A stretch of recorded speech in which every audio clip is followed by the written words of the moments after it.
Hello guys, welcome to our channel Sajrupa's vlog. তো সবাই কেমন আছো? আশা করি সবাই খুব ভালো আছে, আমিও কিন্তু ভালোই আছি।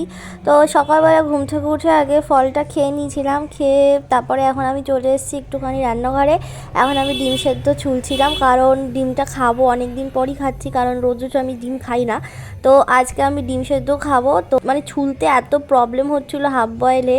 তো যাই হোক, তাও আধা আধা সেদ্ধ হয়েছে, আধা আধা কাঁচা কাঁচা আছে। সেইভাবে আমি মানে হাফ বয়েলটাও খেতে পাচ্ছি না, কিন্তু তাও আমি চেষ্টা করি যে খাওয়ার, কারণ হাফ বয়েলটা বেশি ভালো, বেশি শরীরের পক্ষে ভালো, সেজন্য আমি হাফ বয়েলটাই খাই।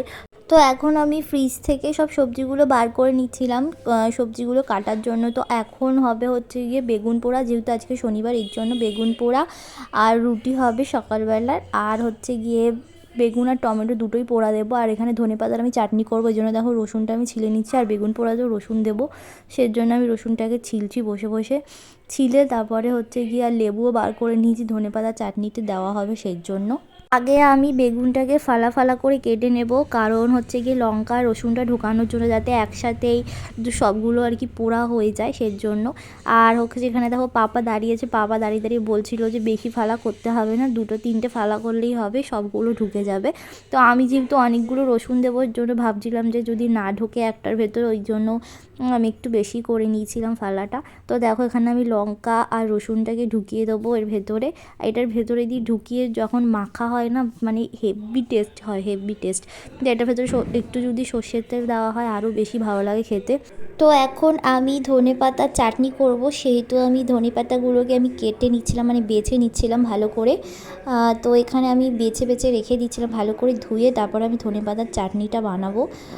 এখানে শুধু রসুন দেবো, লঙ্কা দেবো, আর হচ্ছে লেবুর রস দেবো, আর একটু স্বাদ মতো নুন দেবো। আর এত ভালো লাগে না রুটি বা পরোটার সাথে এটা খেতে। তো এখন আমি টমেটো আর বেগুনটাকে ভালো করে পুড়িয়ে নেব। আর এটা একটু পুড়াতে একটু সময় লাগে, এটা যেহেতু উনুনে পোড়ানো হয় না আরও বেশি ভালো লাগে, এটা যেহেতু গ্যাসে পোড়ানো হচ্ছে একটু সময় নিয়ে পোড়াতে হয় এটাকে। তো এখন আমি বেগুন আর টমেটোটাকে ছিলে নেব ভালো করে, মানে পোড়া অংশটা আর কি বাদ দিয়ে দেবো। তাই নিচে একটু থালাতে একটু জলও নিয়েছিলাম, যাতে হাতে গরম না লাগে, আর প্রচণ্ড গরম লাগছিলো। আর দেখো এখান দিয়ে রসুন আর লঙ্কাটাও পড়ছিল, তো এখানে আমি একটা থালায় ঢেলে নিচ্ছিলাম রসুন আর লঙ্কাটা। তো এখানে এত গরম লাগছিলো, তো পুরো ছাল ছুলতো চলে আসছিলো। তো এখন আমার বেগুন আর টমেটোটা একসাথেই মাখা কমপ্লিট হয়ে গেছে, এখন আমি খেয়ে নেব। তো দেখো এখানে মাংস এনেছিল, তো মাংসটা মা এখানে ধুয়ে নিচ্ছিল। তো আর আমি এখানে রুটিটাকে বানিয়ে নিচ্ছিলাম, কারণ মাংসটা মা ধুচ্ছিল সেই জন্য, আর জলও চলে যাবে সেই জন্য। তো আমি এখানে রুটিটা বানিয়ে নিচ্ছিলাম, কয়েকটাই রুটি বানাবো, কারণ আমি আগে খাবো সেই জন্য। আমার মতো আমি কয়েকটা রুটি বানিয়ে নেব, রুটি বানিয়ে আগে খেয়ে নেব। তো দেখো এখানে আমি বসে পড়েছি খেতে। তো এখানে রুটি আর বেগুন পোড়াটা খাবো, তারপরে আমি চিকেন খাবো পরে, এখন খাবো না। তো আগে আমি সকালে রুটি আর বেগুন পোড়াটা খেয়ে পেটটা ভরি। এখন আমি স্নান করে চলে এসেছি, এখন আমি গীতা পাঠ করছি।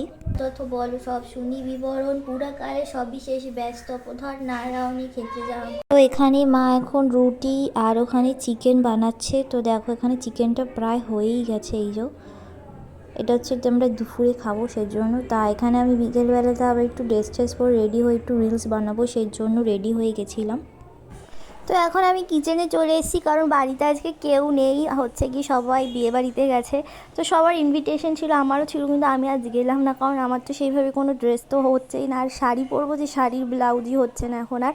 তো এখন আর ভাবছি না যে কিছু কিনবো, কারণ হচ্ছে কি আবার যদি আমি মানে রোগা হতে পারি, তাহলে আর বেকার কিনে কী মানে কী লাভ। আর এত এত জিনিস আছে, সেজন্য আর কিছু কিনিনি।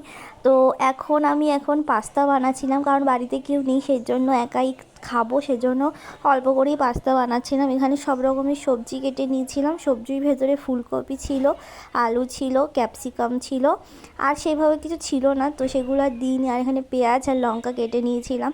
তো এইগুলো দিয়ে না মানে পাস্তা খেতে এতটাই বেশি ভালো লাগে, তো সেজন্য আমি এইসব করে করে খাই মাঝের মধ্যেই। আর এখন তো আরও বেশি খেতে ভালো লাগে, এইটা খাবো সেইটা খাবো এরকম মনেই হয়। আর কিন্তু খাওয়া বেশি যায় না, কিন্তু অল্পই খাই, বেশি খাই না, কিন্তু তাও কিন্তু খেতে ইচ্ছা করে।